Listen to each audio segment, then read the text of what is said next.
Hey,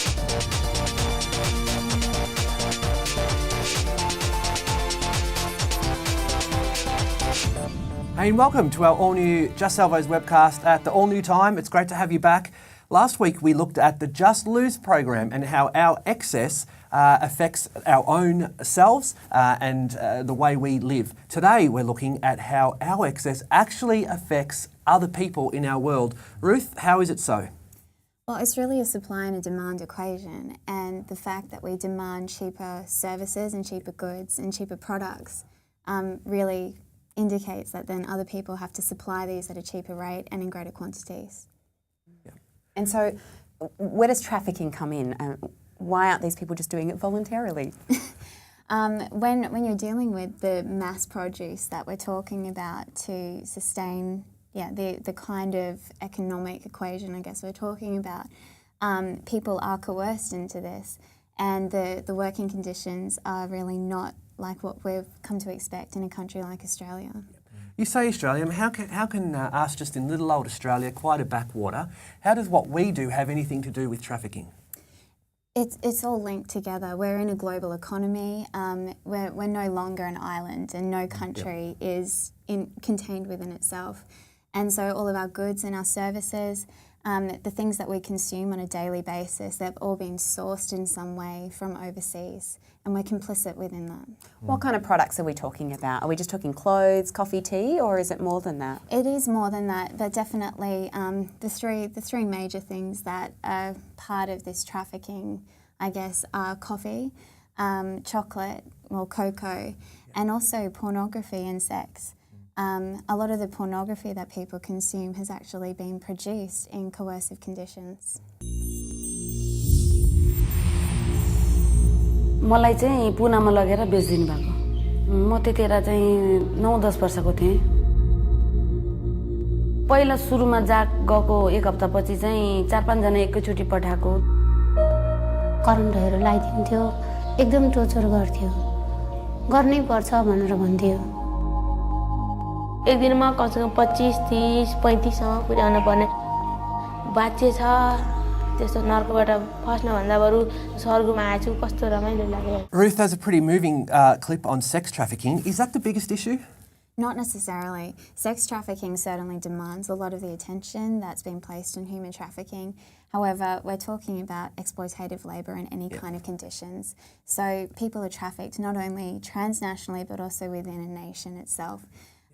So people are trafficked for soldiering, for forced labour, work in certain industries. So yeah, it definitely goes beyond forced prostitution and the commercial sex industry. You're talking about labour, so it makes me think we're going to start talking about money. And, you know, in Australia, we hear that we've got all these other issues. Electricity bills are rising, cost of living's going up, bananas. Who can afford bananas? How can you expect us to then want to pay more for our coffee and more for our clothes? Yeah.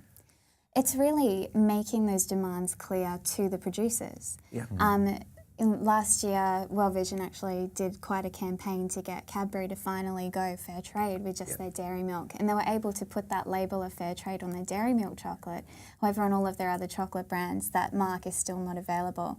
So it's really using the dollar that you have to buy specific products, and if you can't afford it, sometimes you have to choose to go without in certain conditions. Like you've got to make that decision for yourself. I want to break this myth, and maybe Jarrod, you can talk to this as well, those of you guys who have seen the developing context firsthand, that this is the sort of life that's just expected in the developing world. They're happy. You know, yeah, they're working in a sweatshop, but they're okay. This is the life that they have. Is that the kind of, I feel that that's the opinion of the Western world. Is that something that you've experienced? That people were just happy with their lives this way? No. Certainly, I guess our idea of development and our idea of equitable employment is informed by our own Western conceptions and the way that we've been raised. And so that is something you've got to, I guess, almost nationalise yourself within that context and understand what it is to be in fair and equitable working conditions. However, these people are exploited to a painful degree, and they're aware of that themselves. The other myth we hear is that, well, if I stop buying this brand, for example, because they use exploitative practices, well, then all of those people who work in that sweatshop are going to be out of a job, and we don't want to do that. What about that? I really haven't given much thought to those kind of economic, I guess, arguments. I guess my perception of that is you're then funding these people to continue in that exploitation, and that's not actually going to change unless the companies get a very clear message from our dollar, which is a way that we can vote and we can make our voice heard, the way that we spend our money. Nothing is going to change. And so sending a very clear message is possible through the way that we consume and the things that we choose to consume. Jarrod, does this faith and this conversation, do they go hand in hand, or are we just on the wrong track?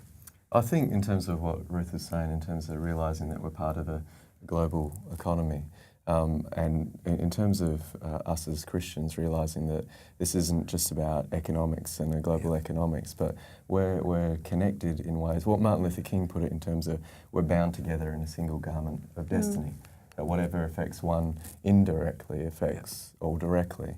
And when we realise that no one's an island, that all our actions affect each other, it starts a different conversation.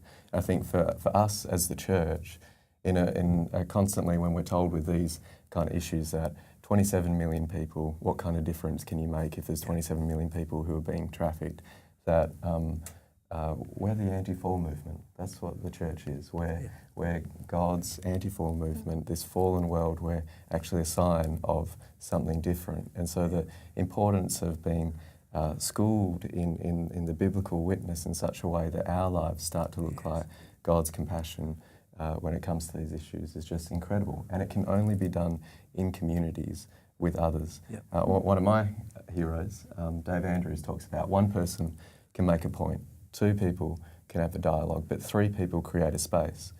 And as the anti-fall movement, as a church, we create a space where we can start to wean ourselves off the kind of economic participation in things that lead to other people's oppression. Once again, we're talking about community. Yeah, we need that, don't we? I mean, I think I've spoken at too many events and heard people get really passionate about trafficking or about fair trade or about something. But, then the weeks pass and then it all kind of dies away. And I feel like the church in the developed world really could start to form communities of accountability. And this is really what we're trying to achieve with Just Salvos, that really you can gather a group of friends together and say, you know what, these are the things I want to be kept accountable to, and that perhaps that's the place that we can maybe start to make a difference in the world.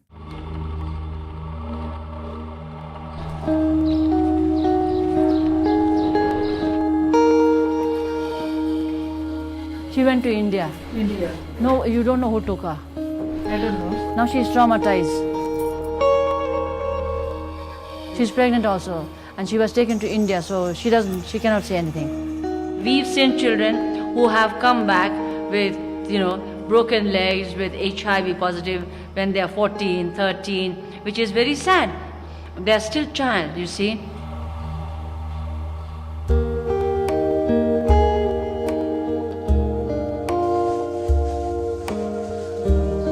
Mighty Nepal becomes a safe haven for them. It becomes a home, their own place where they can now stay, work, be happy, and enjoy the rest of their life. They call me Diju, that means the elder sister, so they have believed on me. I'm very proud of that the children really believe on me.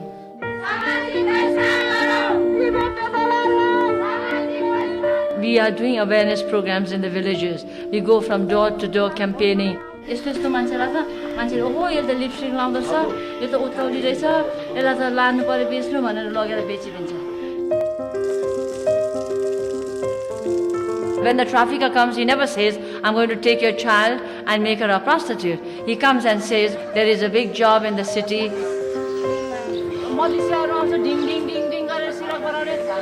So we have message for everyone. So we are trying to educate all of them and saying that trafficking is inhuman.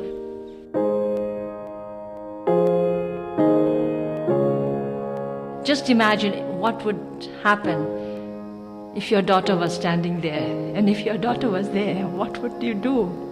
How would you fight? So you have to join hands. You have to take each child as your daughter.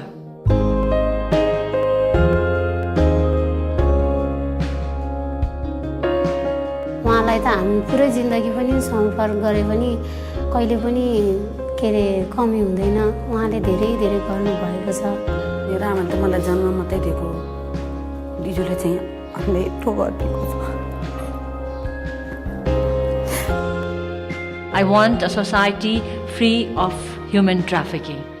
I hope I will make it happen one day.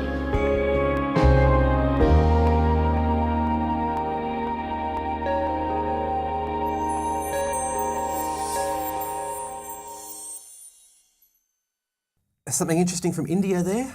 Yeah, it just makes us want to all leave Australia and go and work with oppressed people. Is that what we're supposed to do? Yes, and I think in terms of the biblical narrative, realising that this isn't just about saving poor people from their poverty or just about saving rich people from their wealth, but in fact those without help those with, redistribute what they have to those with not. And that's salvation working out in both places. That, Lilla Watson puts it in terms of if you've come here to help me, you're wasting your time. But if you've come here because you realise that your liberation is tied up in my liberation, then we can work together. The clip from Honora, who's doing such amazing work, meeting her earlier this year and her telling stories about sending to jail and campaigning for traffickers to go to jail, and then finding out there's this one guy that she sent to jail, asking behind the reasons, why is he there? Turns out he's uneducated, this is the only way he could get ahead. She then goes back and teaches him how to read, how to write, helps him learn all the way through school. He's still in jail for what he did, and she was completely right in sending him there. But it's a vision of justice which isn't, it's restorative, not retributive. And so he is now at a university level in jail working on study to end human trafficking. And that's the kind of transformation, that's the kind of enemy love, that's the kind of work that God does, that our salvation here from our systems that cause oppression, and salvation from the oppressed from our systems that cause that oppression. This is inspiring stuff, because sometimes we as Christians have this image in our head that we're the superheroes, the Christians are coming to save the day, but that's not what we need. No, within this idea of trafficking, you have three main groups that have been identified. You've got the villains, which are the traffickers, the victims, which are the trafficked people, and then the heroes, which the Western white people going over to save the day, as you just said. And as Jarrod just mentioned, these villains, they're not actually all villains. Sometimes they are also victims in a sense of their own lack of education, their own poverty, their own conditions. And it's getting beyond that. It's a more nuanced understanding of exactly these conditions of how this exploitation takes place. And it's about empowering people within those communities to actually make a difference. It's a grassroots organisation. It's not something that's going to be imposed from the top down. You can get more information on this and in fact on the Just Lose campaign on our Facebook page, facebook.com/JustSalvos, or of course our brand new website, www.JustSalvos.com.